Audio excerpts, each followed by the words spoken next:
نہیں تھی۔ آج جو مغرب یہ آزادی آزادی کا نعرہ دیتا ہے نا، یہ فرضی آزادی ہے، حقیقت میں آزادی نہیں ہے۔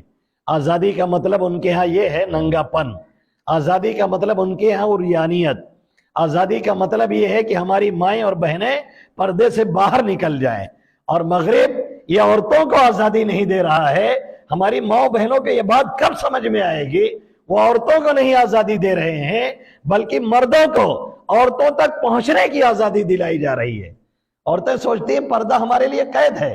ارے پردہ پروٹیکشن کا ایک ذریعہ ہے، تحفظ کا ایک ذریعہ ہے۔ پردہ جو کرایا جا رہا ہے تو حقیقت میں مرد کو آپ سے دور رکھا جا رہا ہے۔ مردوں کو چلانا چاہیے کہ بھائی پردہ نہ ہو، عورتیں کہہ رہی ہم کو قید میں رکھا جا رہا ہے۔ عجیب لاجک ہے۔ ان بیوقوفوں کو سمجھا دیا گیا ہے، بیچاری کم عقل ہوتی ہیں، ان کو سمجھ میں آ گیا کہ بھائی پردہ ہمارے لیے قید ہے۔ پردہ آپ کے لیے قید نہیں ہے، پردہ آپ کی حفاظت کا ذریعہ ہے۔ جتنے ہی آپ پردے میں رہیں گی اتنے ہی دوسرے اوقات میں رہیں گے، اور جتنے ہی آپ عریانیت میں آئیں گی اتنے ہی دوسرے اوقات سے باہر ہوں گے۔ پھر آپ کی عزت نہیں محفوظ ہوگی۔ پھر وہ حادثہ ہوگا کہ وانیہ بہن جیسے خوبصورت لڑکی کو کود کر کے جان اپنی دینی پڑی۔ کیوں؟ پردہ نہیں تھا، کیوں؟ دوری تھی دین اسلام سے، ورنہ شاید یہ حادثہ ہمیں اور آپ کو نہ دیکھنا پڑتا۔ اب ہم ہیش ٹیگ چلا رہے ہیں، justice for Vania, justice for Vania. یہ کیا بیوقوفی ہے؟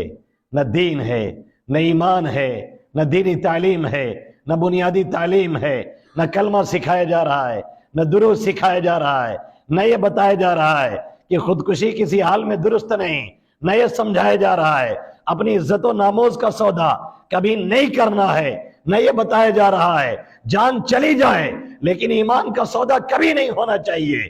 یہ اگر ہم نے سکھایا ہوتا اور یہ بتایا ہوتا، بہن وانیہ تیرے پیچھے ہم جیسے نوجوانوں کا خون ہے، اگر تیرے اوپر کوئی ہاتھ ڈالے اس کا گریبان نہیں، اس کا تو گلا ریت دینا، ہم تیرے لیے زندگی بھر جیل کھٹنے کے لیے تیار ہیں۔